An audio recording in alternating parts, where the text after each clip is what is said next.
great to have that. It's been a while since we've had a gavel to pound. It's great to be back in the building. It's wonderful to see all of you here, all the members of the public, and certainly the fellow members of the council, Mr. President, Mr. Diaz, Ms. Ruth. Great to see all of you in person. It's nice to have everybody at this size instead of that little bitty person you saw on the screen all the time. Thank you all. So this is the regularly scheduled meeting of the Ascension Parish Council on February 18th in the Ascension Parish Courthouse. And I will call that meeting to order and ask for the invocation to be done and the pledge to be led by Mr. Ogeron. Thank you, Ms. Terry.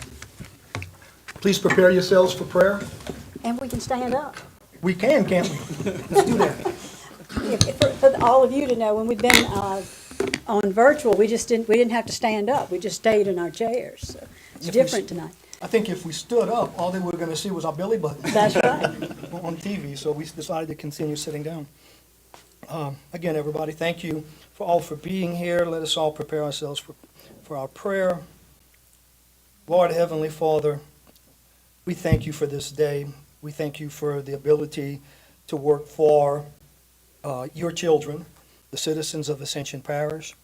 Lord, as we enter into this Lenten season and we move towards the Easter season, we ask you to remind us that although there is suffering, there is joy and there's happiness at the end of the road. And Lord, as we sit here doing the public's work, remind us that it is our duty to constantly keep you in focus as we move forward. In the name of your Son, Jesus Christ, we pray. Amen. Amen. I pledge allegiance to the flag of the United States of America and to the republic for which it stands, one nation under God, indivisible, with liberty and justice for all. Thank you, Mr. Ogeron. I need to wear that. Madam Secretary, all members of the council are present. There is two items that I need to mention under the chair's additions. I would like to add an item for Mr. Ricky Compton, the approval to use funds in the 2021 park construction budget from the spray park at Dutchtown and the spray park at Santa Maria in order to accept the lowest responsive bid of $3,340,000 for the Lamar Dixon Expo Center gym. I gasped too when I was called about that. I said, oh, they can't have my money off my spray park. But Ricky assured me that that's going to be moved back into the budget from another section. So I would like to go ahead and put this there. Thank you very much, Mr. Lawler. Second. Are there any objections? Hearing none, that will be added. And we will be passing on item 7F from the consent agenda. That vendor has backed out, so 7F will be coming off. There is also a public comment period in this meeting. If you have an item on the agenda about which you wish to speak, please grab a red or a green card there off of the podium. Fill all the information out, get it to the secretary, she'll get it to Mr. Turner, and we will recognize you at the appropriate time. You'll have 3 minutes to state your position, and we appreciate that people came out in this nasty weather to contribute to the discussion here tonight. Number 5, presentations. A proclamation to proclaim February 18th as Mike Sage Day in Ascension Parish. Mr. Quintmall.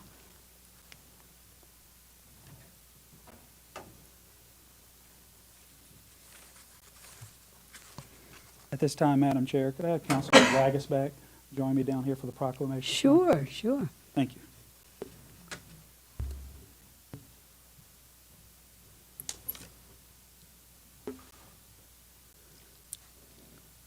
Mr. Sage, would you come up? He's going to stand right there.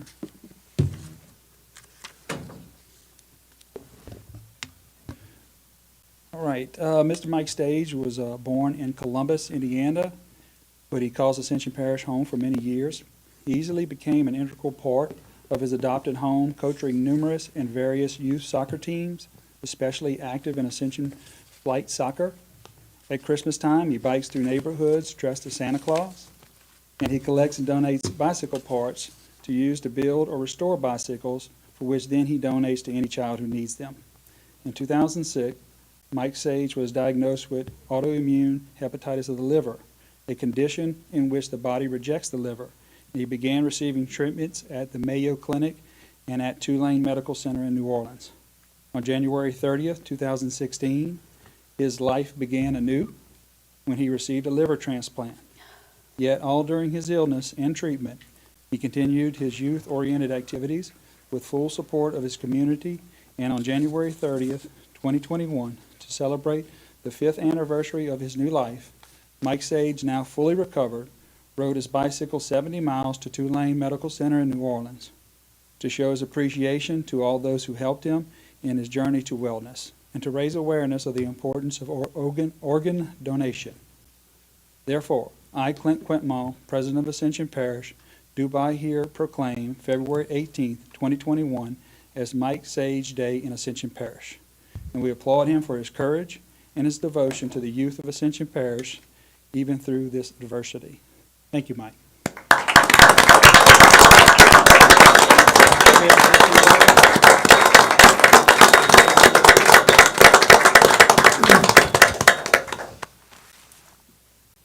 It was actually 100 miles. Now, this community has been fantastic for me. I can't say enough. Being diagnosed with this kind of an illness, I always like to know why. And I fought this for a long time, but everything fell in its place. And, my daughters, Abby and Lily, have been fantastic throughout this whole process. My ex, Dusty, without her help, support, been fantastic.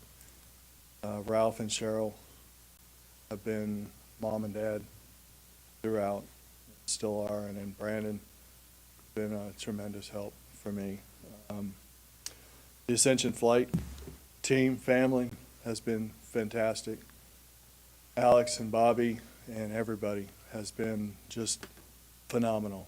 And all the kids that I coached and have coached has been great. So I appreciate this, really do.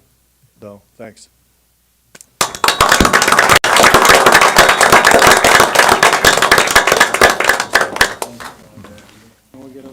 If you guys go up to the side so I can take a picture.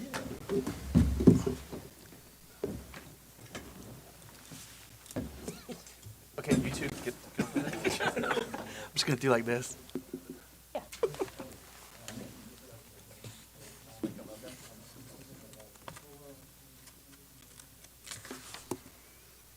You sit in the back.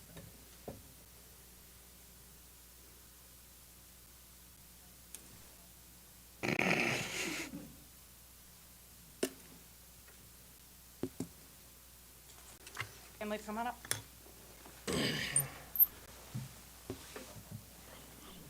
Take una foto.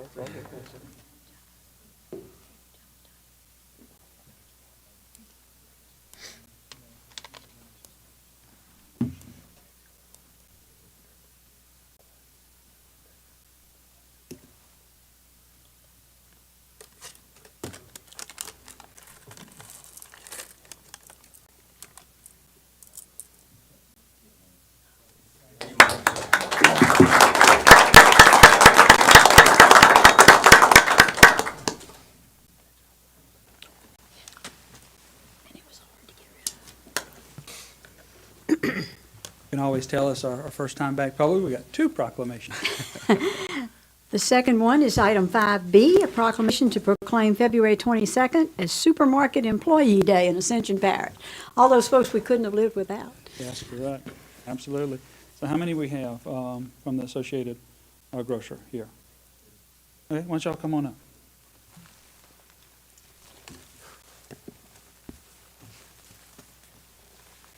All right, y'all doing all right tonight? Good evening. Supermarket employees have always been the frontline heroes during periods of crisis. In the face of natural disasters and now even global pandemics, supermarket employees keep communities going. When the rest of the world went into home sheltering, millions of supermarket employees went to work daily to keep shelves stocked and to provide communities with essential services that help them survive and thrive. Associated Grocers works hard to ensure that their stores have food and essential items that their customers need every day, but especially during times like these. AG has stores across Louisiana, Texas, Mississippi, and Alabama, and Ascension Parish AG stores are familiar to every resident.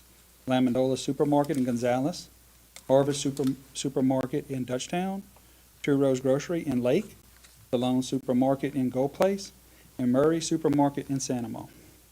The National Food Industry Association is proclaiming February 22nd, 2021 as the Supermarket Employee Day, a time for the food industry to recognize their employees at every level for the work that they do to feed families and enrich lives.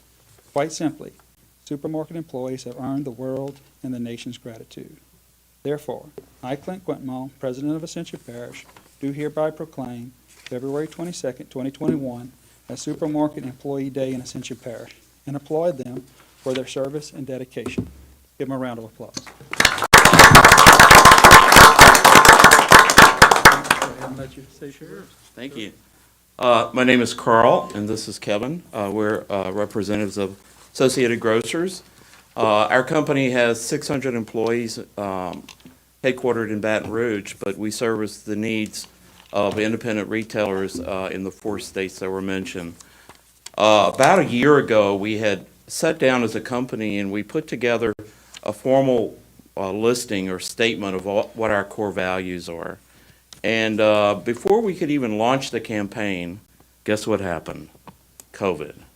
And so what we and our independent retailers and their valued employees at retail did was lived and breathed every single day and night what those values are, and that's all about service.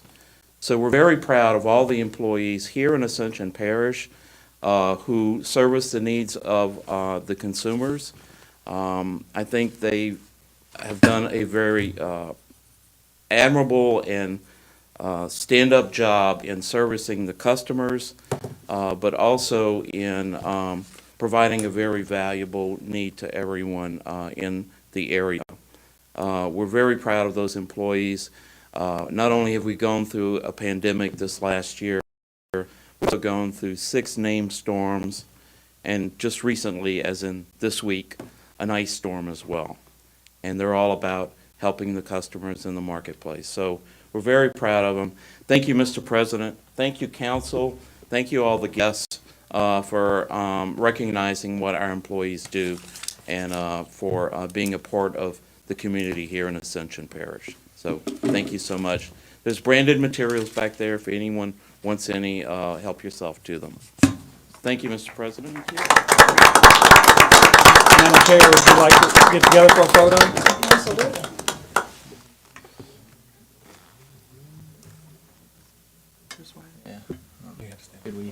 Yeah, it's just, Like we do in the past.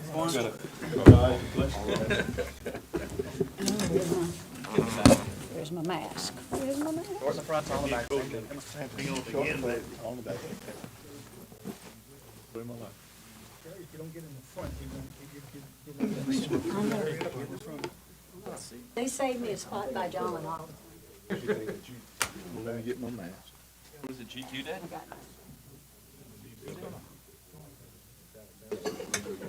Every day. Where's Terry? Yeah, it's like we've got it. Bob,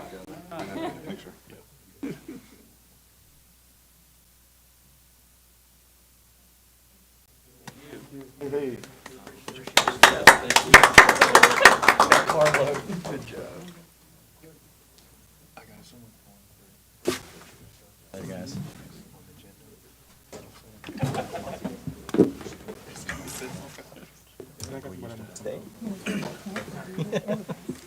You don't have, Aaron, you don't have. Oh, okay. Fair enough. It's kind of hot in here.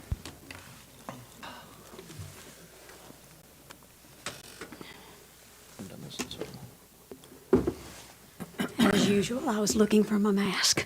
I don't know how long this can go on before I finally know to grab one. All righty. This time, we are at item number 6, the parish president's report. I believe that is going to be utilized tonight for a presentation by SSA by Dr. Christelle Slaughter. Mr. President, please. Yes, I just have just some quick public announcements before Ms. Slaughter starts. DPW started today with their annual vegetation management safety training and awareness, which provided the Department of Agriculture. They also began discussing 2020 challenges and 2021 solutions. The Louisiana National Guard is still offering free COVID testing in Lamar-Dixon, Monday through Friday at 9 a.m. to 4 p.m. There are no lines with minimal waiting. This is open to everyone and does not need a doctor's permission. Get some peace of mind for you and your families. Ascension Parish's percent positivity rate is down from 10.3 to 5.10. That This being is the a- reason we're in this building.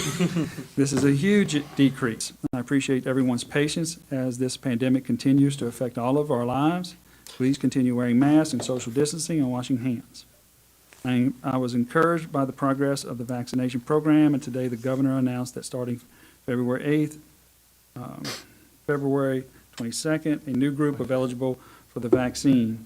This includes teachers and support staff working on-site in K through 12 schools and daycares, all pregnant persons, non-emergency medical transportation providers and staff, and also people 55 to 64 with one or more health conditions as defined by the CDC. Ascension Parish currently has 12 locations offering the vaccination. 3 new locations were added just this past week. Now that the new courthouse is open, we have been taking advantage of the new available office space in the old courthouse to make some changes that will allow us to offer additional services and make us more responsive to the people. The Veterans Affairs Office has moved to the old courthouse on Irma Boulevard. And I'm very excited to announce that Congressman Garrett Grace has established a district office in the government complex where the VA was located previously. This office is here to serve you in a variety of ways, from helping resolve an issue with the federal agency to answering questions about legislation and everything in between. That concludes my report, Madam Chair. Thank you so much, sir. Christelle?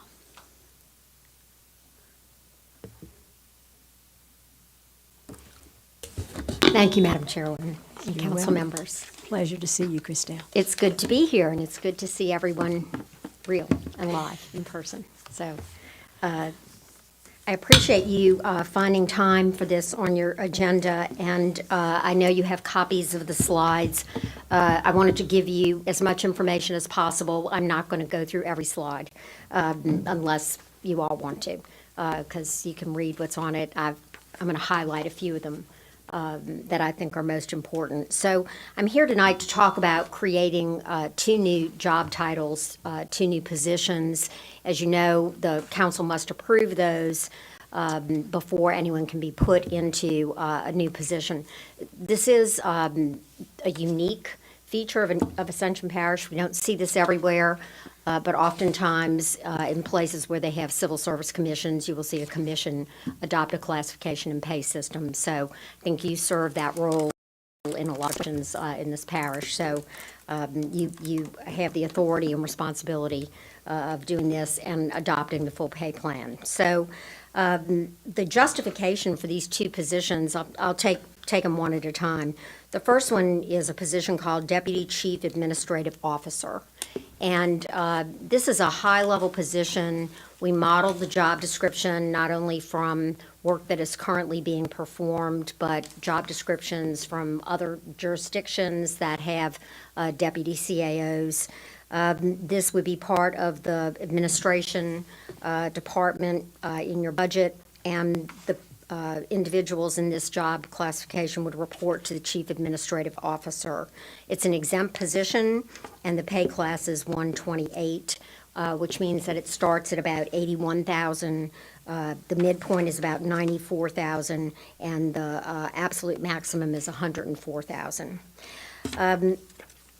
You had you have a few positions. It was interesting to go back and look at the pay plan and the labor grades and the job titles after not having looked at it in a long, long, long time. And the reason why I'm here tonight is because you do not have very many what we call elastic pay titles or position titles. And that's true in a number of departments, but it's certainly true in the parish president's office. And so this position would be actually responsible for assisting both parish president and the chief administrative officer with any daily departmental operations, coordinating president's staff as needed, and overseeing parish intergovernmental activities at the federal, state, and local levels. And that's what we see this role doing in a lot of other parishes and jurisdictions, is really somewhat of a coordination function.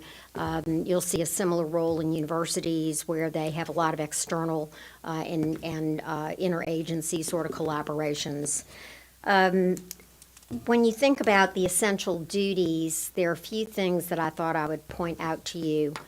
Coordinating special programs with Ascension Parish governmental departments, anything that is new or different or needs some guidance and explanation, and assisting in developing and planning and implementing those things, and helping the parish president and the CAO with their direct staff. Presentation of project research, project updates. You have a lot of research that's going on now, a lot of things that you're pushing out to the public and are going to want to continue to do. The accountability project that we're part of, I think is going to produce a lot of information that you're going to want to use your public information office and communications people to push out, and this role would help to do that. Interpreting data, reporting monthly to the parish president and chief administrative officer on what is going on. Some work with agency development, again, the intergovernmental relations, and it's certainly in an emergency, along with some of the other disaster and emergency management staff serves as a liaison there.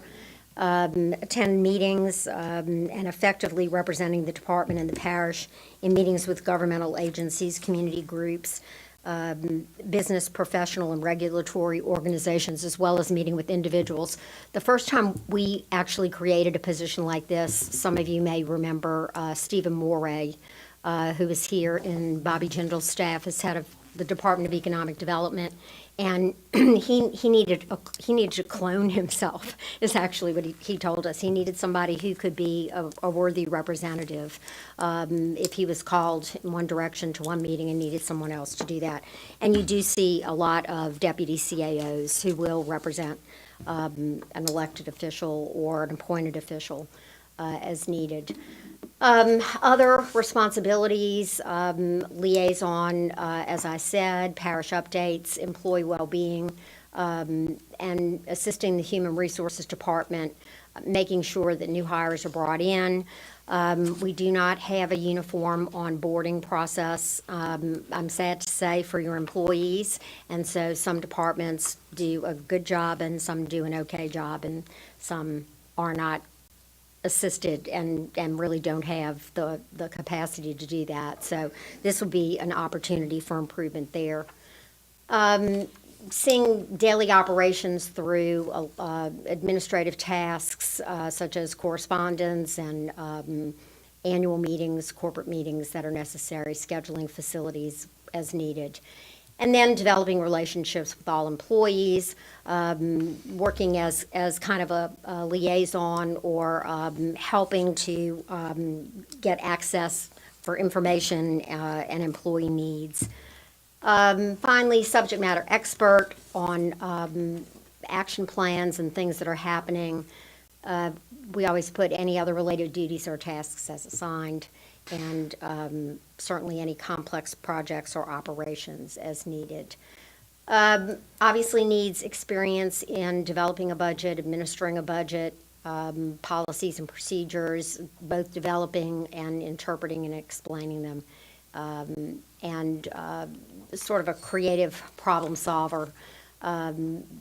within the law, any kinds of codes and regulations, and maintaining positive and effective working relationships with everyone involved.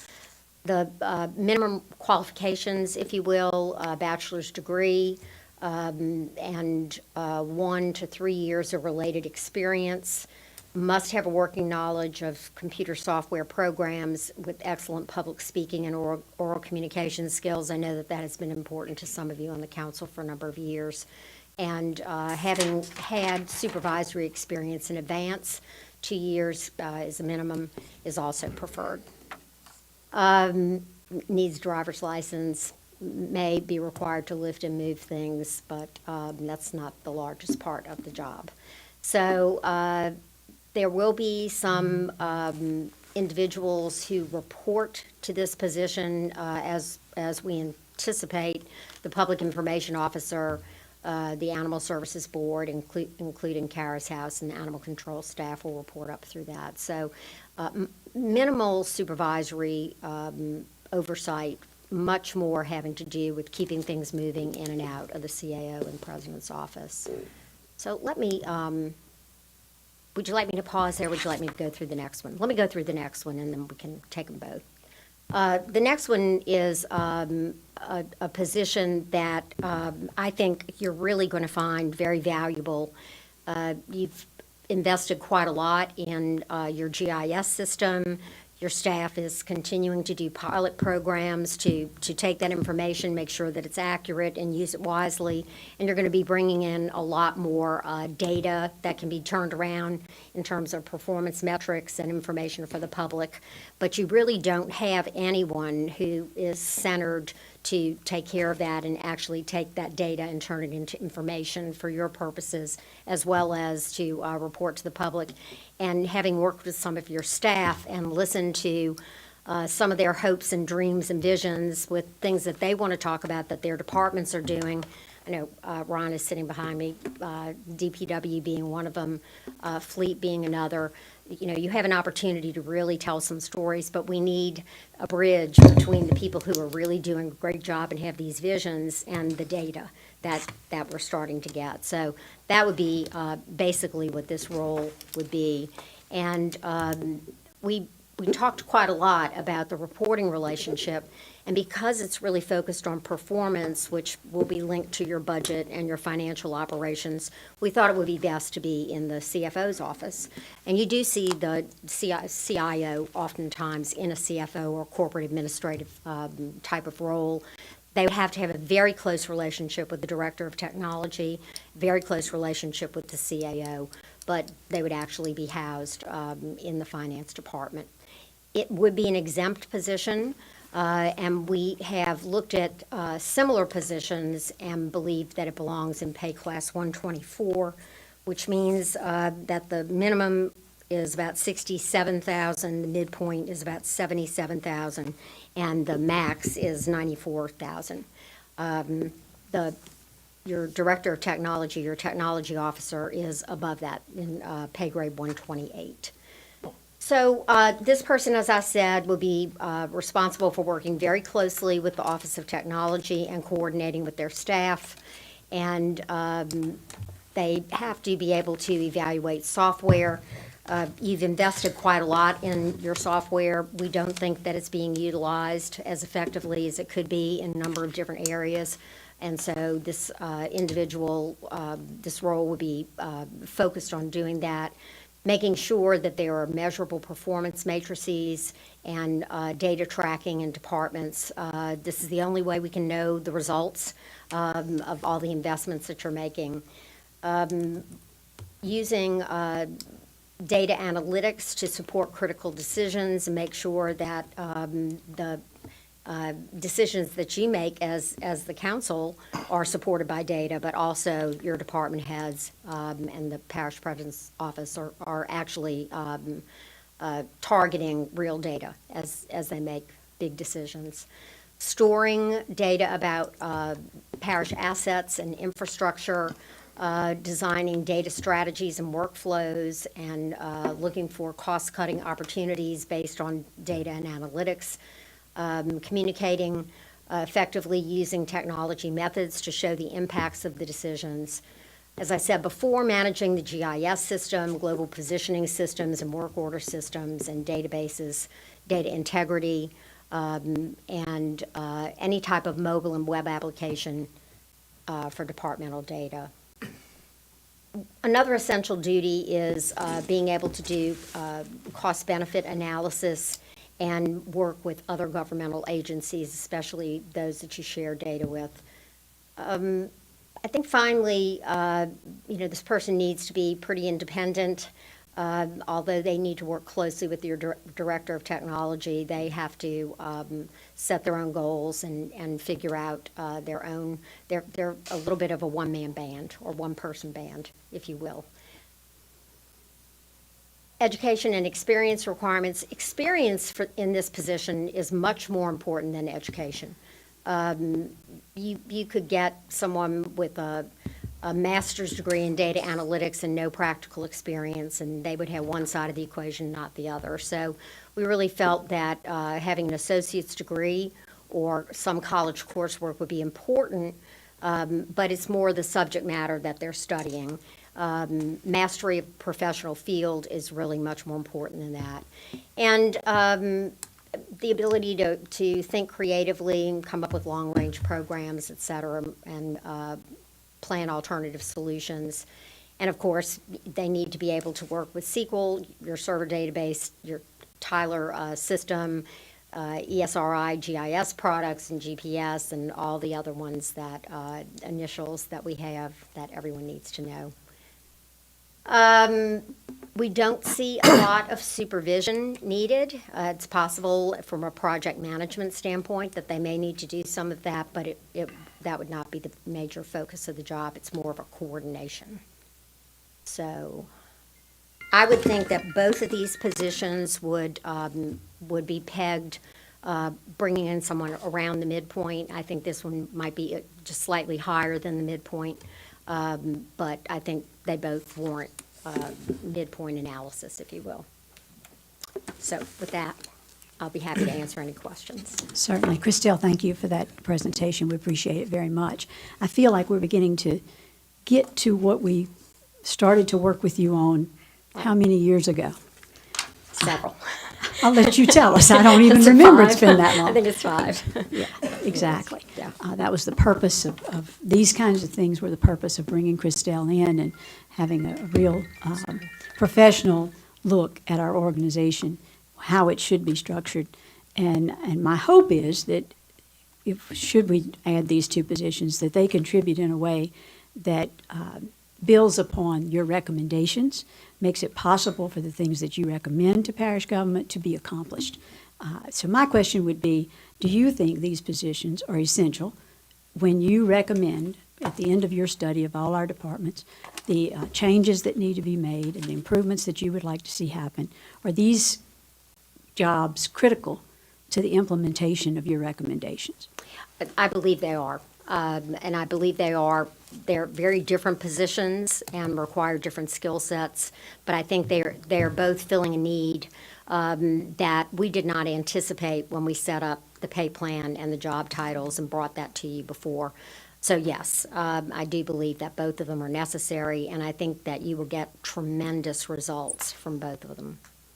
Thank you. Does anyone else have questions? Mr. Ogeron. Thank you. Thanks for the report, ma'am. A few questions that I have, and with the snowstorm, the freeze storm that we've had, I guess we Wasn't didn't that get much snow snow, here. man? Oh, my TV had a little snow, but that's okay. Earlier in the week, I recall that this Deputy Chief Administrative Officer's position was entitled Chief of Staff. What prompted the change from the title of Chief of Staff and everything that was described for that job, and it being necessary on Monday, to our having a Deputy Chief Administrative Officer on Thursday with all of these necessities? What's transpired in those 3 days? That's a great question. I think we actually had 5 different job titles that we felt captured the essence of what was needed. I think that there was interest in having the position report to the CAO, and so that lent it more toward being a deputy position. As I said earlier, we do see that in a lot of other parishes. I think East Baton Rouge has 3 or 4 deputy assistant CAOs. I think that, quite honestly, the title Chief of Staff has baggage in this parish. Maybe that'll go away one day, but I think that the term was used, or the title was used in the past, and it was not seen as a very effective appointment. And so I think there was a fear that, that would be another title that's put out there, and then, there would not be good minimum qualifications, and it would be something that could be abused. So, there are lots of different ways of creating positions and lots of different ways of structuring it, just like the reporting relationship for the CIO. So that's sort of why it changed. And forgive me, but, my impression is you're analyzing parish government and you're giving us your recommendations. And it seems that your answer that you just gave me was, you gave us your recommendation, and somewhere between Monday and today, someone else influenced that recommendation. There was- Many people did. Okay, and therein lies my question. Are you consulting us, or are you rubber stamping recommendations from others? Oh, no, I'm not rubber stamping anything. Because that's what it sounds like, and No, no. I'm just going to be perfectly No. frank with you. Well, I will tell you a conversation that I had with one of the council members about this. In our organization, we don't have titles. Titles are really not important to us in our culture. Now, they're important to us in the sense of we're a woman-owned business, so I have to have a certain title. But that's not used internally. Most people don't even have a title on their card, and most people just say they're a consultant. Some people say they're partners. So you sort of have to fit the culture that you're part of. We were on the phone today with a neighboring parish that has a very unusual way of interpreting exempt and non-exempt and FEMA regulations, and there is a right and wrong answer to that. There's a legal answer to that, but then there's just a crazy, it's not a legal problem, it's just a craziness of what they're doing and how they're administering their pay scale. We have more fluidity with that. We don't with something that's legal. But we really work with our clients to find something that's going to work. I did know that the Chief of Staff title had some baggage associated with it. I just didn't know if anybody else remembered that, but we did. So that's something that you bring into consideration. You certainly would not want to use a title where it would have something disparaging associated with it. So I think we felt like our team who's analyzing it felt like that was less important really than where we pegged the actual labor grades of the 2 positions, especially the technology one. That one was tricky. Well, and I'm with you. Fair question. Yeah. 30 years as a professional, and I've yet to have a title. Probably been called a few things in my day, but no title. Okay? I see Mr. President smiling down there. But I guess the concern I have is we're starting to make our parish government very top-heavy. Very top-heavy. 40, 50, 60 positions, all in excess of $80,000, $85,000 a year. And we're coming here again today with, let's add another position that could max out at $104,000. And so I think at some point, the analysis has to be, all of these top-heavy positions, what are they truly providing us? If we've been able in the past to work with someone in the $60,000 pay grade that's been able to do all this work, just not have the title, Chief of Staff, Deputy Chief Administrative Officer, pooper scooper, whatever you want to call them. Now, in fact, I think pooper scooper might be the best title for some of the positions we have here. I'd like to see, where is this going to end? It seems like every time somebody has a whim, we're adding a new position. And this has been going on well before this administration. I'm not casting any aspersions on this current administration, but I mean, at some point, it has to stop, and, I would believe we've got somebody in the current administration that's already doing all of this for us. If that person left, you would not be able to replace someone. I don't think that was the job that the incumbent who is being thought of for this job signed up for. Well, So- and listen, I perfectly understand, and if that's the case, we shouldn't expect that of that person. Okay, that person shouldn't be required to do stuff of what is described in her job title. And I think what we need to do is get that done immediately and then start addressing it. I believe it's, the position's changed to where there's, in that position, is there anyone that's answering to that particularly, public information officer answers to that Correct. individual. Right. Okay? That's And then proposed. Animal Services Board, well, I mean, that's not any, that's a volunteer, so they don't answer to them. So it's just specifically the PIO.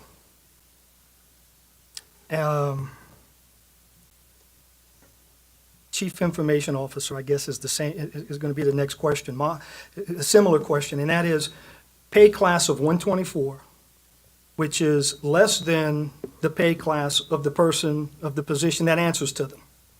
How do we address that? No, that person does not answer to this person. I believe the Director of Technology answers to the CAO, is that correct, John? Office of Yeah. Technology is overseen by this position. They coordinate with the Office of Technology. The Director of Technology, Brandon, is Right. over that office, and he reports to the CAO. So that the technology staff does not answer to, That's right. okay, No, that just in a helps. project management type of format. Okay, Right. that helps. I just, Sorry, because that was a it little didn't make confusing. sense to me that somebody making Right. $100 and something thousand is answering to somebody making 80,000. Right, right. I Yeah, think there'd be a no, little you bit of got it. jealousy and anger, I think. pretty close. Okay, I do. great. I'm done with my questions. Thank you very much, Councilman. Thank you, Mr. Ogeron. Mr. Robert? Thank you, Madam Chair. I just have a couple questions, more based on the Chief Information Officer. I think it's a great idea, a great concept. What I would like to see added to this is more direction as far as their goals. Like you said, the one-man band, and they're going to kind of move around the way they need to move around, and the CFO is going to basically be the person they report to. I believe the CFO is the person they need to, because, I mean, your chief financial officer is the one that, I mean, I get it, and you need to have someone with that critical thinking also. But in the same sense, I want to make sure this chief information officer looks for opportunities and also has some type of criteria set beforehand to have certain things done within certain departments.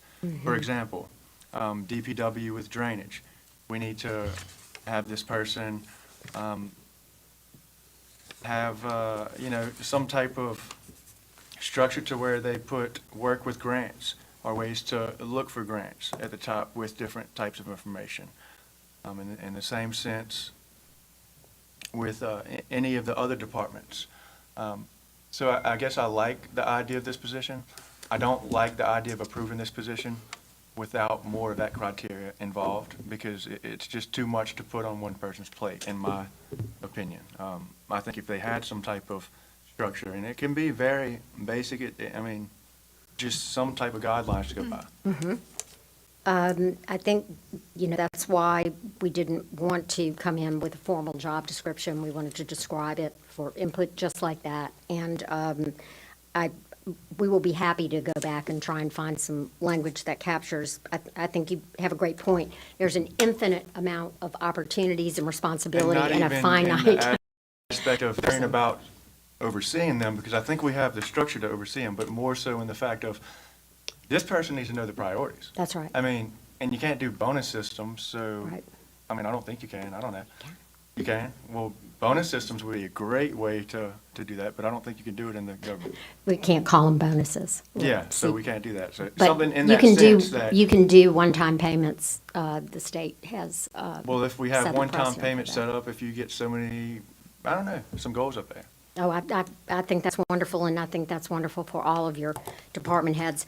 I also think your point about grants, if you had better data to put into grant applications, whether it was for economic development or anything else, I think it would be great, and we'll add that as well.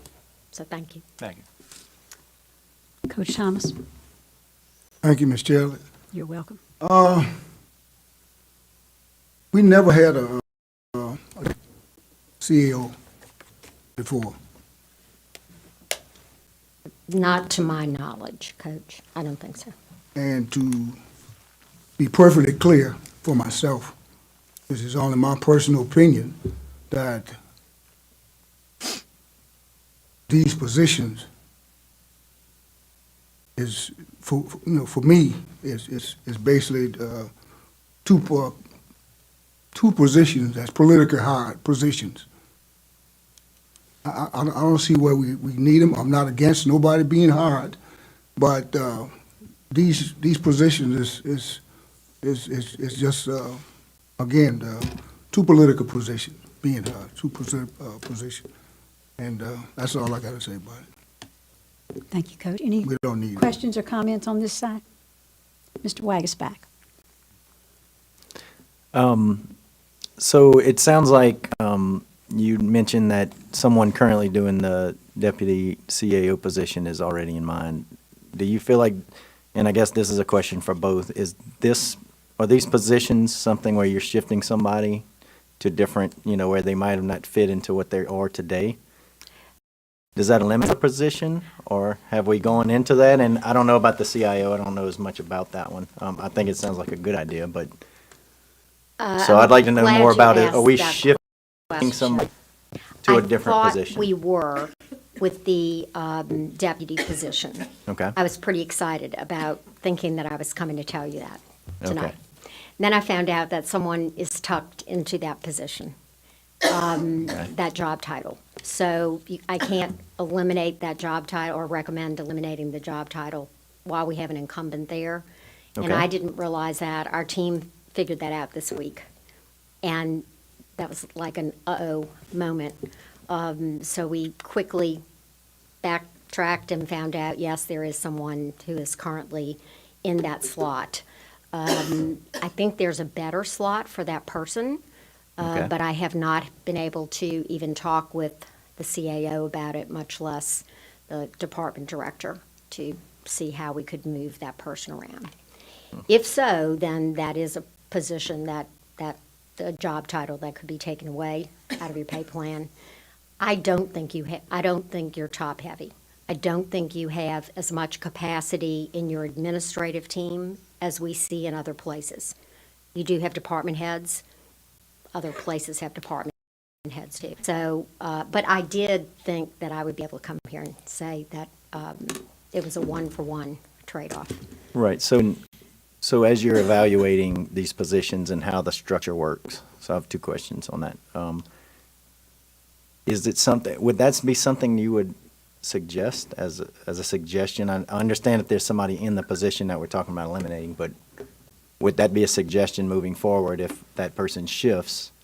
And then to ask more clarification on when you said other places, you say we're not top heavy, which I didn't ask that question, but no, I'm just, to be fair, I didn't ask that, but if you're evaluating that and you say you feel like compared to other places, you're not as top heavy, what kind of data do you look at? Is that a per, the size of a parish? Yes. Or the but size you of a can look at- budget? You can look at budget. That's exactly Okay. the budget. You can look at population. Okay. You can look at sort of the rural, urban qualities or the amount of economic development activity. And so with all the industrial corridor that you have and the high-paying jobs and the tax base and that sort of thing, that sort of puts you in Louisiana, certainly, in a class with the more affluent parishes like St. Tammany, parts of Jefferson, et cetera. So, yeah, we see more in the administrative offices there. So as part of the evaluating this in Bodas, could we see some of that Sure. data in Be more than happy comparison? to. I'd like to see it. Absolutely. Yep. Okay, Be happy to do that. that's all I have. Thank you. Mr. Lawler. Yes, ma'am. Thank you, Christelle. Good presentation. I'll just start at the top of my notes. A concern I have is the educational experience requirements, being that it's a bachelor's degree and that 1 to 3 years related experience. I think we heard Coach Thomas mention that it could be a political position, and my concern is about the future. If we do this, we're creating a new high-paying position within the administration, and when push comes to shove, it only requires 1 year of related experience, which I think you can figure out a way to make anything related to an administrative position, so it pretty much opens up the entire realm of whomever wants to be hired for this position can be. You think we ought to strike or? Yes, and I think more than, this seems to be, it's a high-paying position. It's got a lot of responsibility. I'm not sure if I'd be comfortable with having somebody with 1 year of experience working in this position. Maybe 3 to 5 years would be better, just in my opinion, but that's something that we can continue to work on as we discuss these positions. I think it's easy enough to strike the 1 and 3 to 5. 5 is not onerous. We have a search going on right now, and the client insisted on putting 7 years of experience. We had 77 applicants, and we sifted through and came up with our top 10. And the liaison called me this afternoon and said, "Hey, you left off so-and-so." And I said, "Well, he only has 5.5 years of experience. You have 7 on there." She said, "Well, that was probably too many. I think maybe you told me that." I said, yeah, that's okay. Now we'll go back through the 77 and make sure that we didn't leave anybody else out who has around 5 years of experience. So 5 is good. Okay.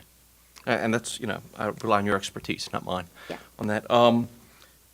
As far as this, we're going to change, and I'm kind of going to feed off of what Councilman Wagasback said. We're not replacing positions, so this is going to be an additional position, but it is going to be an increase in salary range, correct? From 124 to 128? From the person who is in Yes. a position that is being thought of to put in the new Yes. position, yes. However, the overlap is at the max of the 124 is almost identical to the midpoint of 128. Okay. So when we designed it, we designed it. Yeah, and I'm concerned, we have a lot of employees, and I've heard from a lot of them, and although they were grateful for a 1.3% increase raise this year, it still wasn't as much as a lot of them thought they deserved, and I think that a lot of them deserved, and I'm hesitant to say, hey, we're going to give an executive a much higher raise, and y'all aren't getting that. So it sounds like we can do this without. We're looking at the position itself. We're not Yes. looking at an incumbent. Okay. We're just looking at what the position trades out at market.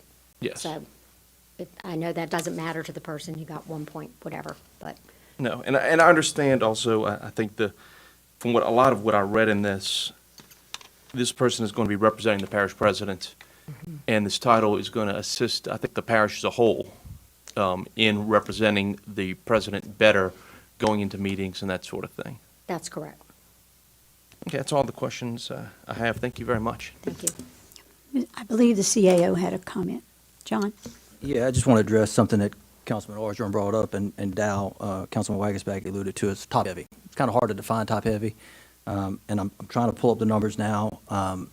Corey, we do not have 40 positions that are paying 85 or better. I'm showing 25, and I can't tell you exactly how many less that is than the previous administration, but it is less. And then also, when you really look at top-heavy, because I'll be honest with you, 85,000 is not top-heavy. Most people work at plants and make $85,000. Top-heavy would be 6 figures, and I can tell you that without being able to pull up the numbers this quick, we have fewer 6-figure employees than the previous administration. And once again, Dow, that's a far cry from us coming up with this really nice quantitative analysis of what top-heavy is. But we're not any more top-heavy than the previous administration, but we are working on measures. In fact, I'm sitting here looking at the St. Tammany budget, where we're in the process of trying to come up with these metrics, not just for administration, but for every department. And when we look at, the purchasing department. Is it too big, too small? How do you measure that? And so we're in the process right now, working with Christelle, looking at 7 or 8 different parishes and just coming up with their metrics. But to the question that we're top-heavy, we're not. And I just want to go on record saying we need both of these positions. It's one thing if we were just trying to do the day-to-day operations as government always has. But we are really, and I wish each one of you could have been with me today, just from when the day started to when it ended. I was on a great conference call with Terry. We don't function in the sense that we're just trying to do what everybody did for the last 30 years. But at the same token, we do have to run day-to-day operations. Things do have to operate. But today's meetings were on this whole other track of where we're going in new directions. We had meetings with purchasing. We had meetings with 3 or 4 agencies to talk about collaborating on, to me, probably one of the biggest problems we have in Ascension Parish. And it's not roads, it's not recreation, and it's not drainage, it's poverty, and it's the situation in Donsville. And it was probably one of the best calls I've been on. So anyway, my point being is, we're on 2 tracks, and it's going to take a team of people to stay on both of those tracks. One group staying on the day-to-day stuff, the other one staying on some of these big picture items, because the day-to-day stuff will just suck you in and take you under, and it's just a fact. So anyway, just want to go on record for being in support of both of these positions. But Mr. Diaz, and I think everyone up here would agree with me.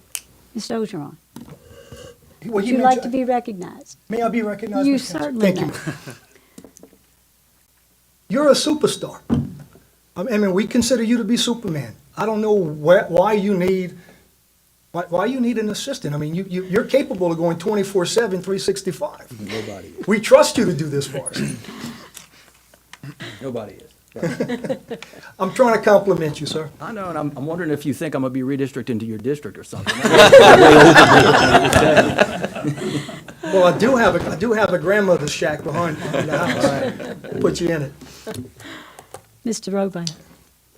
Yes, thank you, Jay. I did want to point something out about this particular position, and it relates to the data that you've given us over the previous meetings. And I think a huge thing that has been stressed from employees and from heads of departments and from y'all is the lack of disconnect. Number one, we have a lack of disconnect between department to department. We also have a lack of disconnect from administration to the employees themselves. Also, another point of having a higher, say the higher ended or higher paid administration is your number of employees. I mean, we have got a lot of employees in Ascension Parish. That factors in just as much as the economics, just as much as any of it, to be able to communicate and to be able to be where you need to be for all of these employees, and especially on 2 sides of a river. I feel like this is an important job. I feel like we've been saying that we need this job throughout this whole thing across the council through these, in the sense of we don't have information, we don't have the cooperation that we have, or the work that we should have between departments. I think it makes sense to be deputy CAO, because that position also gets to represent the CAO. I think that means a lot to people, and that can represent a lot in different meetings, which frees up the CAO that needed to be in some of these that were really just more so show and face, to be utilized in different positions. So I don't think that this is going to make it more top-heavy. I think it's necessary to be able to take all of the other departments and all of the other employees and utilize them to their fullest, because right now we're not doing that. We need more direction for our employees there. Thank you. Thank you for referencing that. Appreciate it. Coach Thomas. Yeah. Mr. Diaz, you mentioned Donaldsonville. Yep. What does these 2 positions has to do with Donaldsonville? It just gives us more width and breadth to focus on Donaldsonville. But my whole point is that we're not sitting here just doing what we've always done. We're trying to tackle issues that previous administrations have not tackled. And my whole point in mentioning Donaldsonville in a series of meetings is that we're trying our best to do different things, do innovative things. I mean, I was literally on a phone call today with probably 4 or 5 different agencies with considerable resources, all focused on solving a problem, tearing down the silos to where our library board is not working in one function that's not in conjunction with our health unit, our mental health unit, with our recreation department. So that was my point, is that if we were doing what we used to do, we wouldn't need half the people in the administrative office. We could just, it would operate as it is. But when you try to go into a new direction, when you try to do new things and you experiment, and we expect to fail half the time on half the pilots we try, but we don't care. We're going to just keep trying. There's got to be better ways to do what we do. So if you would be able to guarantee that Donaldsonville will get something out of the 2 positions that's going to be here, then it would be very, very productive. Because again, Donaldsonville is in Coach, need. you don't have to take my word for it. Ms. Terry, Is in how need long was of, that conversation today about improving some of those systemic problems in Donaldsonville? Almost 2 hours. It was at least 2 hours. And was it probably one of the best conference calls you've been on since? Absolutely. So it's, Absolutely. and we talked about things that nobody have ever, it was really a great call. It's the early stages Yes. of an amazing program that I think is about, it's not ready yet for a rollout, Right. but it's getting there. And I'm really excited about it, very excited about it. We've been talking, and we've been talking, and we've been talking and talking, and talking and putting it on the shelf. So at this point, I'm very happy, very appreciative that we are in dialogue of talking about doing something in Donaldsonville. And we very much appreciate it. So Yeah, Coach, and I'll just say this if too. we can It's- just It's not about doing quit something. talking and do something. And here's what the conversation, the point I made on this call. It's not about just doing something. It's about doing the right thing. And so sometimes you got to slow down in order to go fast and really make sure we're doing the right thing. Because what we're talking about is a pretty extensive dollar amount. And so the worst thing we can do is just go spend a bunch of money to do something and not do the right thing. And that was the whole crux of our conversation, is to slow down, make sure we've thought through everything, and we've brought in all the agencies to make sure that goes forward. So, Doing the right thing is definitely what you need to do. Yep. And I appreciate it. Thank you very much. Anyone else? Mr. Cagnolati? Yeah, thank you. Thank you, Christelle, for the presentation. Touching on what Dal said and what John has said, data-driven information, data-driven decisions make sense.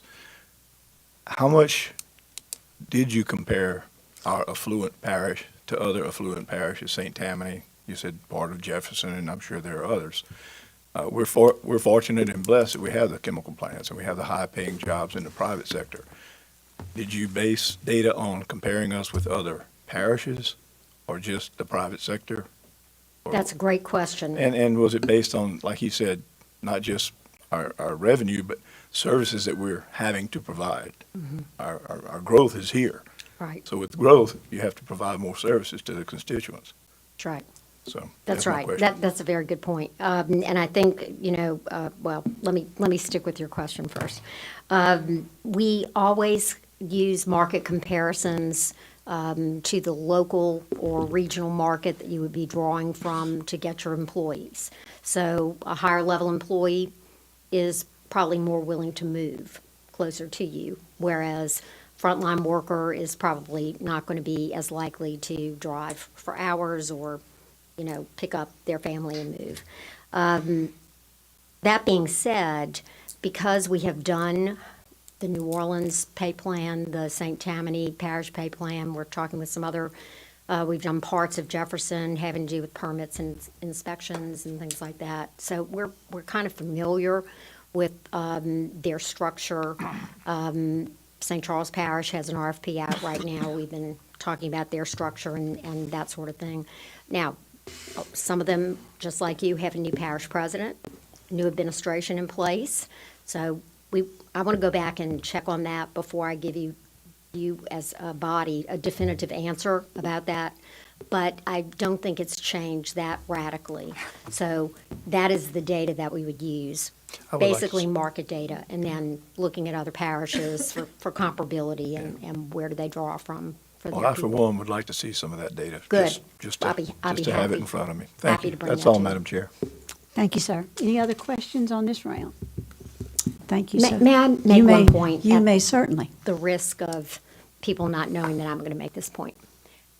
This could have been done at least with one of the two positions and probably both of them without coming to you. Legally, morally, ethically. Didn't have to come to you. You have the responsibility of adding titles to your pay plan. Your parish president and your administration can put 5 million people in that job title, and you would never know. They have the ability to add people, and they also have the ability to move people along the salary grade. That doesn't come to you. Now, we have recommended that things should come to you, and you ought to have a quarterly report on numbers of employees and changes and where they've been added, and maybe it's over a certain salary level, maybe it's over a variance in a department, anything that's 10% more. I implore you, and mainly because there's someone in this room on the way in who said, please tell them to have stuff come to them. You're lucky that there's transparency in this. But I will tell you that I think on behalf of the citizens, whether they're watching this or going to read an article about it afterwards, it would be great if you all had your own data coming to you about your employee base. And it would be very easy for people to pull. We can help with the template or format, work with you on what you want to see. I don't think it needs to be onerous. It doesn't need to be so much information that it's hard to track and follow. But I don't see that. I don't see people abusing that now. But this administration won't always be here, and you're open for abuse because you have no other checks and balances in place. So I'm sorry. I just wanted to. I appreciate that. We have talked about that offline many times. Yes. Not during this administration, but in previous ones. So I appreciate you making that publicly known. Any other questions, comments? Christelle, we thank you very much. Thank you all. Moving on to item number 7, the consent agenda. Excuse me, I have, Aaron, you had a question? Yes. For Mr. President, in the past, there has been intervention on behalf of some subdivisions by you, notably Hidden Lakes, Windermere, to help them overcome obstacles to development. Today, obviously, we saw that there's an opposite approach to Delone Estates, and I'm asking, what is the criteria that you use to depend on which subdivisions you choose to support and which ones you're opposing? My personal opinion on the rules and regulations on which I need to get involved on what I see as a health, safety, and welfare concern to our residents.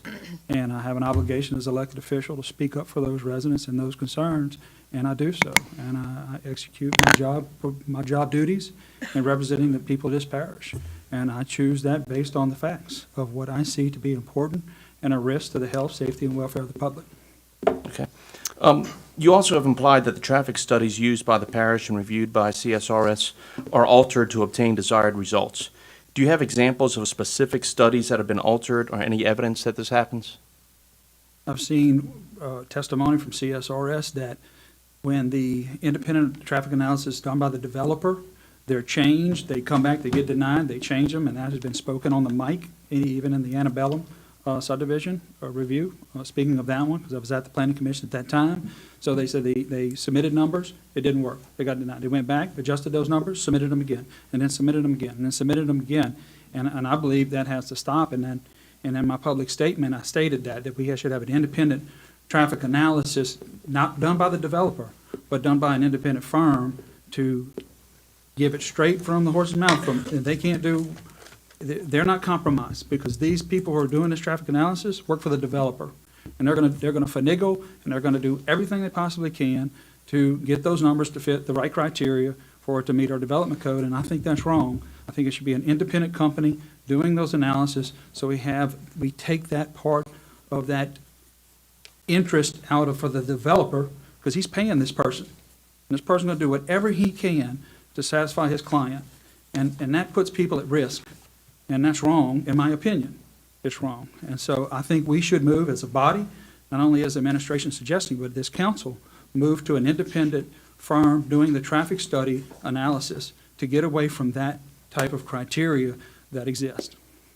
Okay, I mean, that's very interesting. And the only reason I bring that up is I have had some thoughts on how to do some of that. One of the things, and maybe your administration could help push, is that we take a look at established subdivisions that have been built, go back and run traffic studies on those to determine what the difference is. They have old numbers that show what it was going to be. If we can run the same thing and see how it corresponds, we may be able to find out whether or not the traffic studies are accurate, and that may quiet a lot of people, or it may show that they're inaccurate, and the theory is that it would show, if we did 10 subdivisions, I would assume that the percentage that they're inaccurate by, either up or down, would be quite similar to each one, so we could easily calibrate our traffic studies in the future. That's all I had. Thank you. I would think that would be great, but I would want to include drainage as well, because I think that the drainage studies and then the impacts thereafter need to be looked at as well. So I Yeah. agree with you. I've talked to Ron a little bit about that. It's going to be a little harder one to tackle, but it's something that I definitely think we can do. Thank you. And I'll assume that came under the heading of the parish president's report. Yes, yes, it is. Thank you, just covering that. Thank you, sir. All right, now we will address the consent agenda. Simon, you will be reading that. I want to make mention that item W, I am going to ask that it be pulled and moved to item 8C, and then at the end of the consent agenda, we'll have some others who want to pull some. Let's let her read them, and then I'll call on you to remove them. Adoption of January 7th, 2021 regular council meeting minutes. Adoption of January 21st, 2021 regular council meeting minutes. Approval of a new Phase 3 to the ERP project to include EAM, Parks and Rec 311, and My Civic software modules. Change order number 6 to master contract with the Lemoyne Company for new courthouse construction for reconfiguration of staging, holding room 129 for an additional cost of $19,996 to be paid by the Ascension Parish Sheriff's Office. Approval to execute a service contract with Acadian Total Security for GPS mobile monitoring service up to a total of 500 units with a not-to-exceed cost of $12,500 per month or $150,000 annually. The exact payment will be only for units that get GPS devices installed and based on the rate in this contract utilizing a discounted rate of $25 per unit. Units will be budgeted and paid out for each department's budget separately as it is done under the current GPS contract. G, approval of the valued engineering approach and to amend the budget to match low bid amount, and this amount needs to be corrected from $3,377,000 to $3,340,000 for the Lamar Dixon Gym project. Renewal of contract with CK Associates LLC for stormwater management program plan under the municipal separate storm sewer system permitting program, total contract not to exceed amount of $50,000. Amendment number 1 to master contract with Tipton Associates, Ascension Parish OEP and Human Resources relocation for the addition of Phase 2 complete design development, construction documents, bidding and negotiations fee of $16,000, and Phase 3 construction administration and closeout fee of $11,000. Total amendment amount is $27,000 with the total contract amount of $35,000. Resolution for designation of authorized signatory on behalf of the parish on sales tax exemption certificates. Amendment number 2 to management and operating agreement between Big Events LLC and Ascension Parish government to extend the agreement for an additional year through February 28, 2022 to continue as preferred food vendor for all food and beverages for concessions, catering projects, or events and at Lamar Dixon Expo Center. Bid quote items to accept lowest responsive bid quote as follows. Lamar Dixon area lighting upgrade Parish of Ascension bid Doyle Electric Incorporated $857,605. Approval of entity state agreement for state project number H.014409 LA 933 at Joseph Area Road. Approval of entity state agreement for state project number H.014422 LA 931 at Joseph Area Road. Approval of entity state agreement for state project number H.014407 LA 621 at Roddy Road.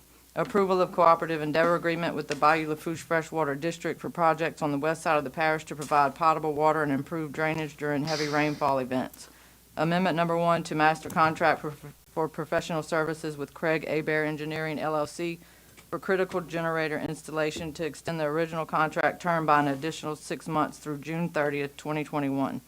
Approval of change order number 1, Acadian Renovations Limited for FEMA 1786 statewide generators project to add 93 days and $16,842.22. Approval of cooperative endeavor agreement with Impact Sports for parish recreational baseball. Approval of cooperative endeavor agreement with Ascension Parish School Board for joint use of facilities. Approval of change order number 1 for Prairieville Park lighting project, increase of $2,500 to utilize matting to allow access to pole locations, Geosport Lighting Systems LLC. Contract agreement between ACHS and Parish of Ascension Recreation for baseball, softball, and tennis facilities and equipment usage at South Louisiana Fairgrounds. Contract period February 12, 2021 through July 31st, 2021. Approval to dedicate $35,000 to the new Prairieville Dog Park. And that's it. So I have asked that item W become item HC. Does anyone else have anything they'd like to remove from the consent agenda? Mr. Ogeron. Yes, ma'am, if we could we move Q, R, and U? Q, R, and U. They will become 8D, E, and F. Thank you. Thank you, sir. Are there any questions about the remaining consent agenda? Any objections? Hearing none, that motion passes. Item 8A, approval of a request for a quote to accept the lowest responsive quote for Hillaryville wastewater treatment plant renovations. Devin Russ.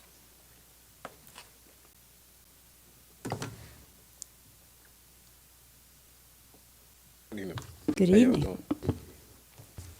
On January 20, 2021, the Purchasing Department received 3 quotes for the Hillaryville wastewater treatment renovation.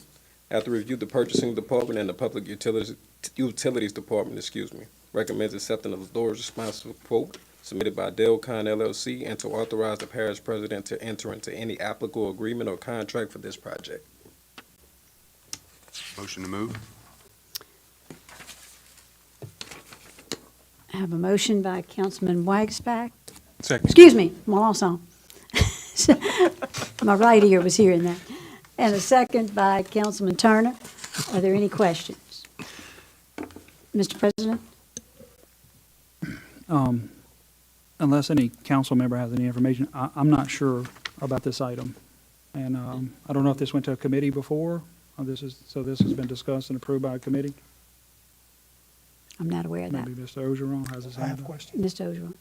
And I'm going with the same question that I have with President Quintemont. I don't have a recollection of the purpose behind this quote, and I've got concerns with, again, spending money on sewer treatment in the face of our hoping to have it sold in the next 2 months. And so I would,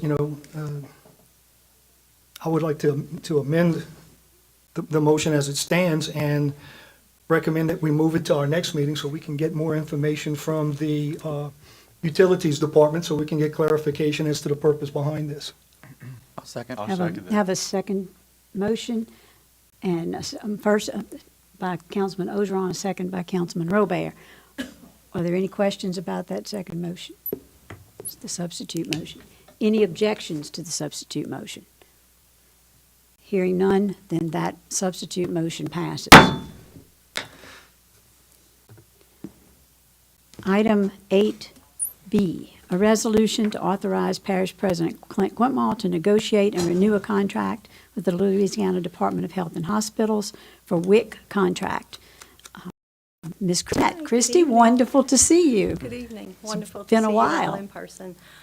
It's time to renew our WIC contract with the state, so this resolution is to authorize our parish president to sign off on it. And Motion. I have a motion by Councilman Robert and a second by Councilman Thomas.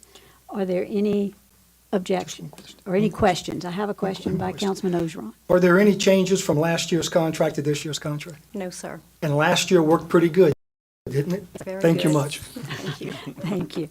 Are there any objections? Hearing none, that motion passes. Thank you all. Item C we'll flip back over to your consent agenda, that's item W.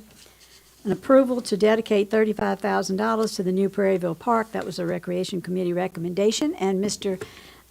Ricky Compton is here to explain how we're going to do it and why. Yes, ma'am. So we had some discussions with legal counsel, and the decision was that the parish will receive invoices from Leadership Ascension for work completed at the park not to exceed $35,000, and we will pay that out of the general fund. Similar to our donations that we've made in Yes, ma'am. previous So years. as we've kind of been doing some research, every other Leadership Ascension project that we funded has come out of the general fund. I'll make a motion. Have a motion by Mr. Robert, a second by Mr. Cagnolotti. Are there any further questions? Are there any objections? Hearing none, that motion passes. Thank you, Mr. Compton. Item E is, item D is let's go back to Q, letter Q. That's amendment number 1 to the master contract for professional services with Craig Abear Engineering LLC for critical generator installation to extend the original contract term by an additional 6 months through June 30th, 2021. I can comment on this if you like. Please. This is part of the grant for the generator project, and this is all grant money. It's not paired with this one. Is actually just to extend the actual timeline. There's no dollar amount here, so we're just extending them on their time. And the next one is the same project. I believe it's 16,000 and some change, and some time. Also grant money. Not it doesn't affect parish budget. It's still within the budget of the grant. Okay. That would be one. That would be R. Well, let's finish with Q first. Yeah, I'm just. Which is item D. Are there any? Thank you for your explanation. Any questions, Yep. Mr. Ogeron? Sadly, I had to miss the meeting last week, so, otherwise I would have more questions for Mr. Dawson on this. I'm saying it's an amendment, and they're asking for more time. And I guess, did anyone find out the purpose behind the additional time? It seems that companies keep coming to us with requests for changes, adding time, adding costs, and we don't ask the right questions as far as, is this something that's our fault, or is that something that's their fault? Force majeure, why are we giving them the extra time? And then the second question, the extra money to perform the task that they agreed to do before. As far as the time's concerned, we would have delays due to the COVID. We also, when we shut the 4-H building down for the temporary hospitals and housing of out-of-state people and stuff, that shut their project down. Okay. So therefore, we allowed them the additional days due to those activities. Okay. As far as the additional funds, those were costs that was incurred due to dual feeds on the feed to the sewer system that runs Lamar-Dixon, which we had to rent a generator in order to run. So we had them get the generator and the equipment it took to run that while we were doing the power transfers and the tie-ins to the 4-H building. Okay. I'll continue. Thank you very much. May I continue asking questions? Absolutely. Thank you, ma'am. You're saying we got the generator, and when you're saying we, is it? The contractor. The contractor? Yes, Okay, so the contractor incurred the costs that is correct. for an additional generator. That's correct. And that additional cost was something that they could not have foreseen when initially bidding on this contract? No, sir. Okay, and it was solely due to either something that the parish did or force majeure, a force of God? It was due to how the electrical system under the ground was ran. It was dual feeds that was in the concrete. Once we busted out the concrete, we found the dual feeds and found that electrical system that we had to kill also fed the sewer system. And so in order to keep the sewer system running while we were doing the 7-day tie-in, we had to rent the generator and the fuel and stuff to keep the sewer system running. And when you're saying we, you're meaning the contractor? That's correct. Okay, I just want to make sure. I want to make sure that we're not paying twice for it as a No, parish. sir. Okay. And again, I'm going to ask this question because I keep finding that it's a recurring theme with our change orders, was the dual feed. Why was that not determined prior to the work being done? That I can't, I mean, it was all underground. All you can see is what comes into the power panels, how it's distributed. You don't know that till you get down there and open it up. I mean, that's just a unforeseen complication. And that's what I'm at. So it was unforeseen. That's correct. So the delays were not based on the contractor. It was based on a force that was outside of their control. That's correct. That's what you're saying. Great. Did they submit their request for change orders in a timely fashion? Yes, sir. When did they submit those change orders? I don't have those dates on me. Yeah, but prior to the completion of the project? Yes. Okay. Thank you, Dean. That's what I needed to know. Appreciate it. Thank you. Any other questions? We are still working on the item Q. Am I right, Motion. Cinnamon? Okay. We have a motion and a second to approve. Do we have further questions about item Q? We Do don't we- have a motion. Motion to approve. I have a motion by Councilman Melanson, second by Councilman Ogeron. Do we have any objections? Hearing none, item Q is approved. And now we have got item R. Motion to approve. Second. Have a motion by Councilman Robert, a second by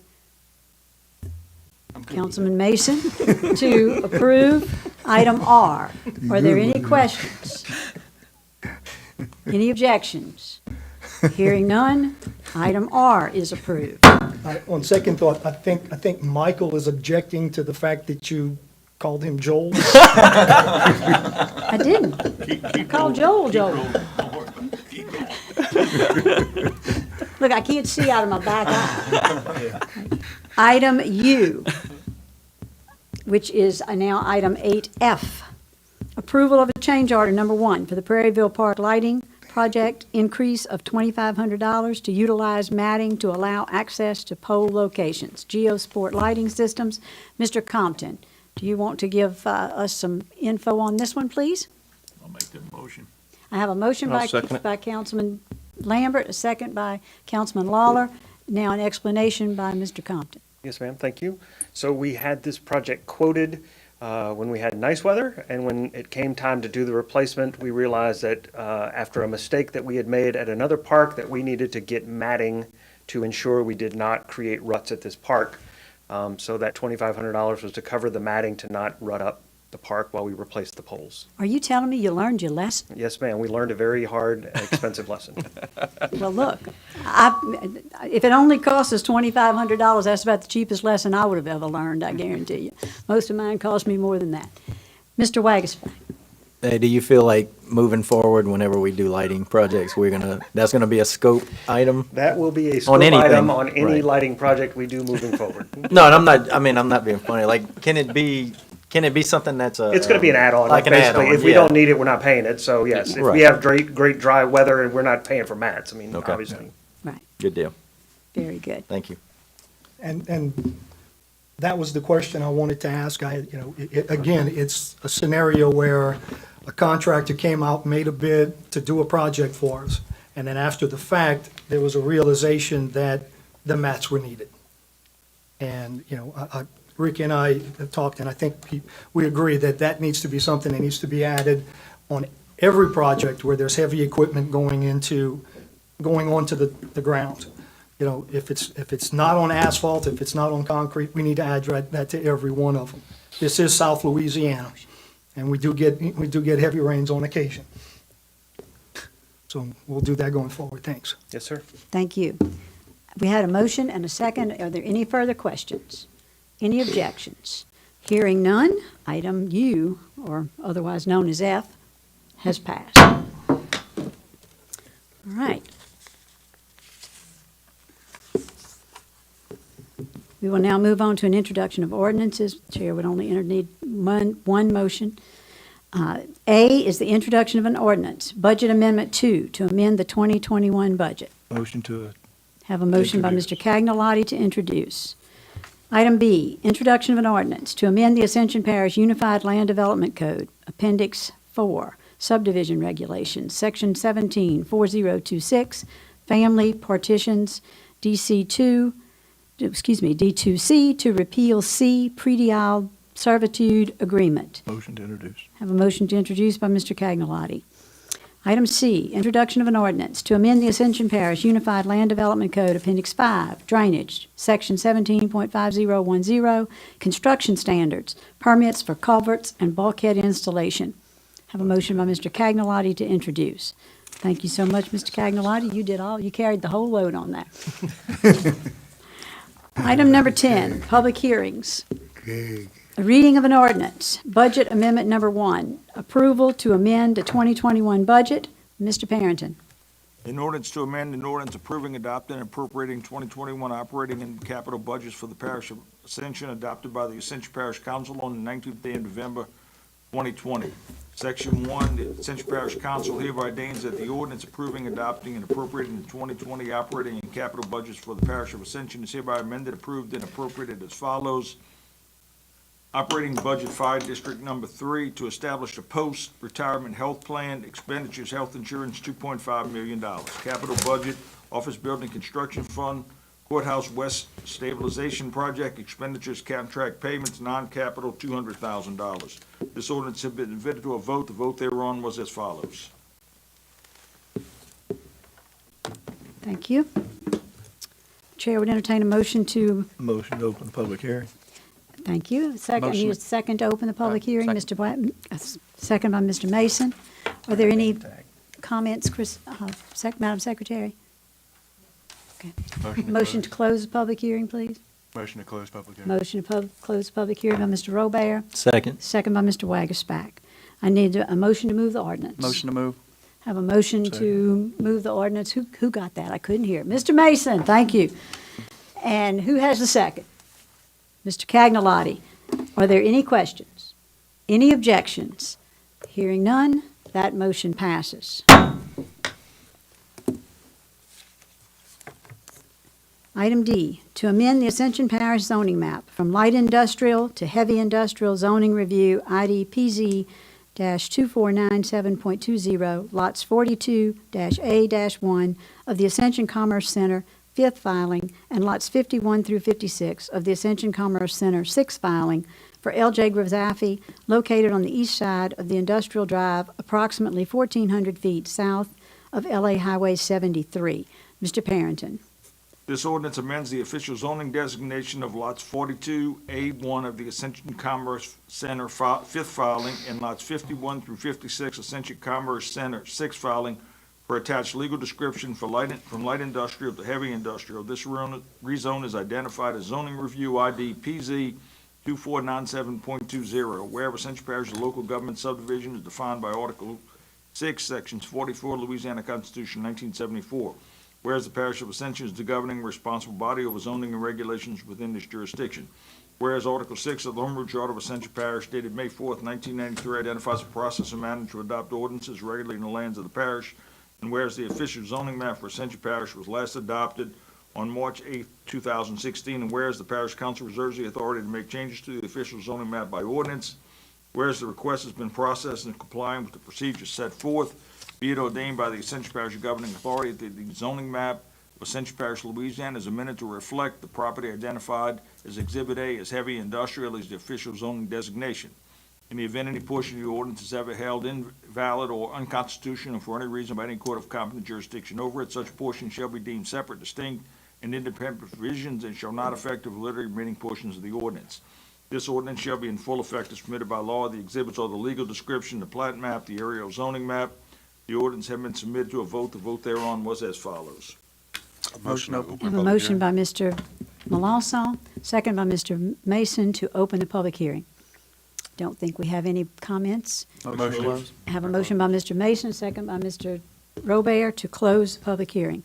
Chair would entertain a motion to move the ordinance. Motion. I have a motion by Mr. Melanson, a second by Mr. Robert to move the ordinance. Are there any questions? Any objections? Hearing none, that motion passes. Item G, reading of an ordinance to amend the Development Code, Appendix I, Table B, zoning tables, to add convenience stores with gas pumps in a light industrial zoning district. Mr. Parrington. Purpose of this ordinance is to revise the language of the permitted uses by zoning district table in Appendix 1 to Unified Land Development Code, whereas Ascension Parish, the local government subdivision is defined by Article 6, Section 44, Louisiana Constitution, 1974. Whereas the Parish of Ascension is the governing responsible body within the jurisdiction, and whereas Article 6 of the Home Rule Charter of Ascension Parish dated May 4th, 1993 identifies a process and manner to adopt ordinances regulating the lands of the parish. Whereas the code was incorporated in Appendix 1 zoning tables of the Parish Unified Land Development Code adopted December 17, 2009, and be it ordained the Ascension Parish governing authority that the permitted uses by district zoning table in Appendix 1 of Unified Land Development Code is hereby amended as follows. These changes are adopted as follows. See zoning tables Exhibit 1. In the event any portion of the ordinance is ever held invalid or unconstitutional by any court of competent jurisdiction over it, such portion shall be deemed separate, distinct, and independent provisions shall not affect the validity of remaining portions of this ordinance. This ordinance shall be in full effect as permitted by law. The exhibits are the land use tables, Appendix 1. The ordinance has been submitted to a vote. The vote thereon was as follows. Motion to open public hearing? I have a motion by Mr. Melanson to open the public hearing. Second. Second by Mr. Cagnolotti. Motion I don't believe there are any comments. We have a motion to by close. Mr. Melanson and a second by Mr. Mason to close the public hearing. Chair would entertain a motion to move the ordinance. Have a motion by Mr. Cagnolotti, a second by Mr. Melanson to move the ordinance. Are there any questions? Mr. Ogeron. Well, is there anyone here? Jerome's here? Yes.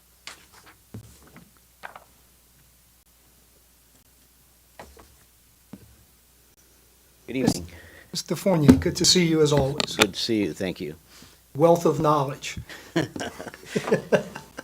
sure about that. I'm sure about that. I'm sure everybody up there agrees with me. Thank you. What is the current zoning for these type of facilities?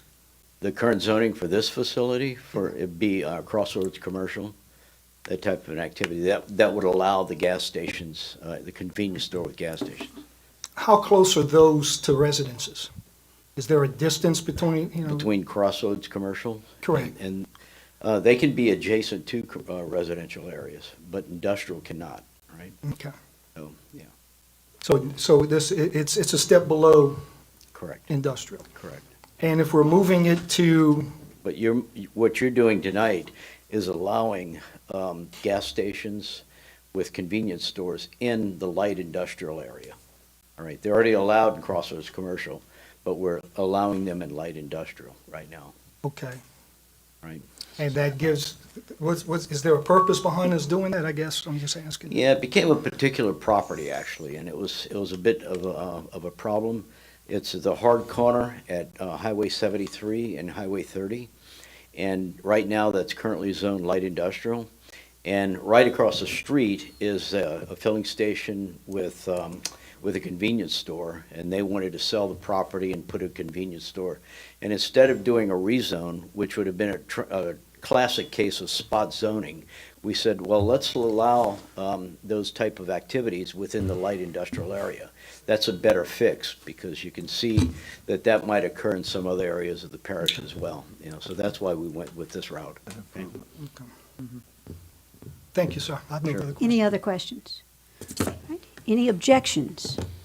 Mr. Ogeron? Objection. You're going to object? Okay, Senator, we'll need a roll call, please. So we need a motion first to move the ordinance. Motion to move? Okay, by Mr. Melanson and a second by Mr. Cagnolotti.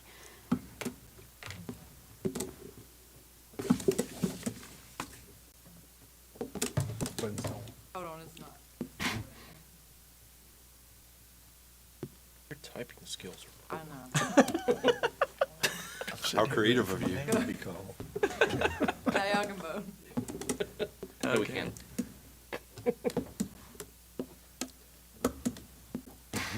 Well, you might have to call them out, Senator. Fall back to the old way. No. Doesn't like us. Coach Thomas. Nay. I'm sorry, Nay. Councilman Robert. Abstain. Thank you. Councilman Turner. Yes. Councilman Orgeron. No. Councilman Lambert. Yes. Councilman Melanson. Yes. Councilman Lawler. Yes.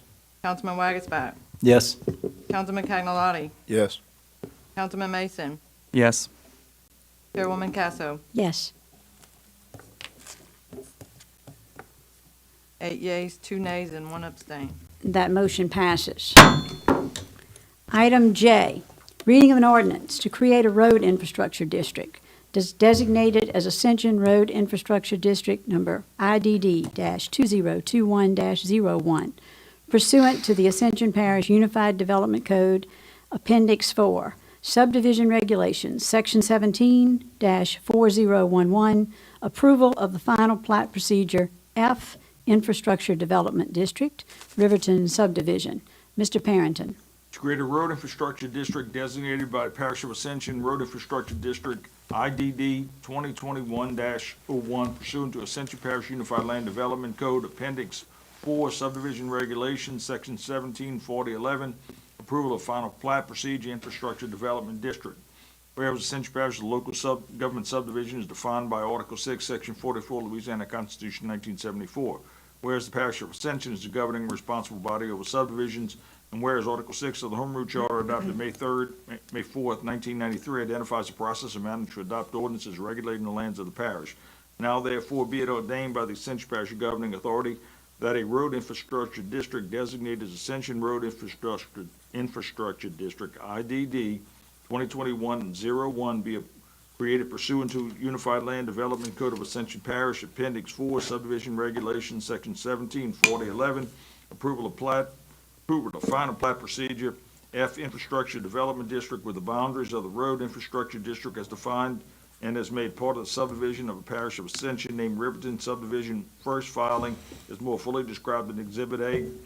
Petition and create an Ascension Parish Road Infrastructure District attached hereto and made a part hereof. In the event any portion of the ordinance is ever held invalid or unconstitutional for any reason by any court of competent jurisdiction over it, such shall be deemed separate, distinct, and independent provisions. This will not affect or relate to remaining portions of the ordinance. The ordinance shall be in full effect as permitted by law. The ordinance has been submitted to a vote. The vote thereon was as follows. Motion to open public hearing. I have a motion by Mr. Mason, and a second by Mr. Cagnolati to open the public hearing. Motion closed. I have a motion by Mr. Melanson and a second by Mr. Lambert to close the public hearing. I need a motion to move the ordinance. I have a motion by Mr. Mason and a second by Mr. Cagnolati to move the ordinance. Are there any questions? Any objections? Mr. No. Okay. Did you have a question, John? Okay. Thank you very much. So there are no objections. Hearing none, that motion passes. Madam Chair, Yes. before we go into the next agenda item, I feel remiss if I didn't take the floor for just a minute. We made history at our last council meeting on the 11th, a special council meeting. And I just think that certain people need to be recognized for their hard work in the effort. And I'd like to acknowledge Councilwoman Cazzo, Councilman Aaron Lawler, Councilman Chase Melanson, Councilman Dow Wagasback, Parish President Clint Quimmo, CAO John Diaz, and Ruth Phillips for all your hard work. Thank you very much. Well, thank you, John. We appreciate that very much. Thank you. Thank you for that.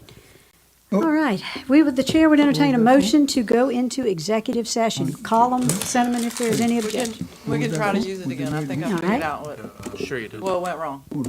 Hey. Got it. It worked.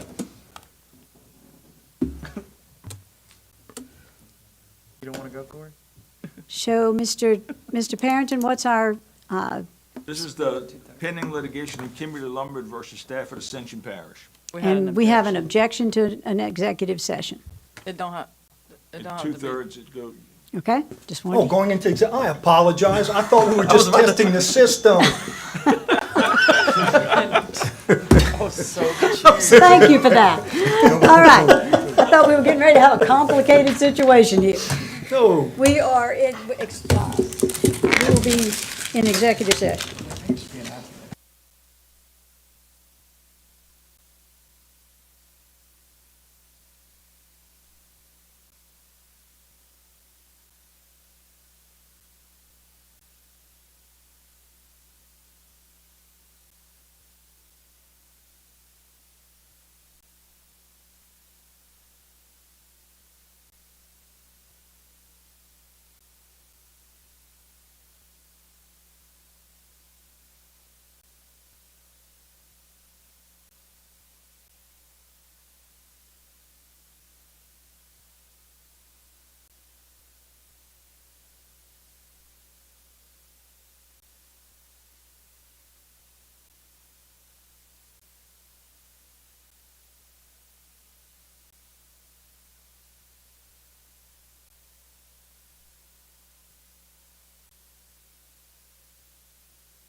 bags. That's right. What's he doing? He's taking stuff? Yeah, he's taking all the good stuff. It's like all the peanut butter in mine. Can we get one? Chair would entertain a motion to reconvene. So moved. Have a motion by Mr. Robert, second by Mr. Ogeron to reconvene. Chair would recognize Mr. Lawler. Make a motion that we settle the subject lawsuit for $44,481.79 plus incurred court costs. Second. Have a motion by Mr. Lawler and a second by Mr. Mason to settle for the aforementioned amount, which I will not be able to repeat. Are there any objections? Hearing none, that motion passes. Motion to enter executive. Motion to enter executive committee. I have a motion by Mr. Mason and a second by Mr. Cagnolati to go into the second Corey, executive we're session. voting to go back into executive committee. It's not a test.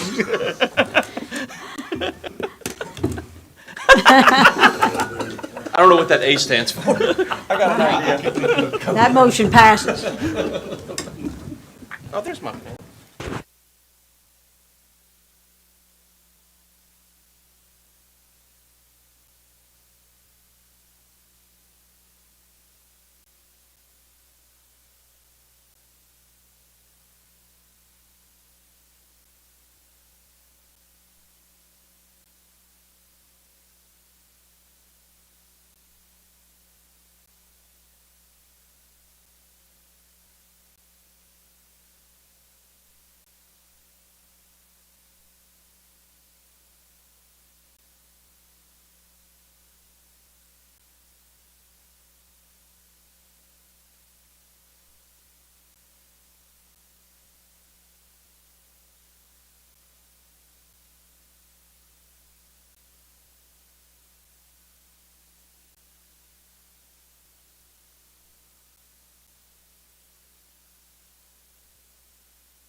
Yeah. Regular session. That's right. That don't mean I can back up. Yep. Good man. Make a motion to reconvene. The chair has a Second. motion to reconvene by Mr. Melanson, a second by Mr. Ogeron. At this time, the chair will Motion. entertain a motion to Second. adjourn. Second. Have a motion by Mr. Motion. Thomas and a second by Mr. Cagnolati to adjourn. Thank you very much. Good night, all.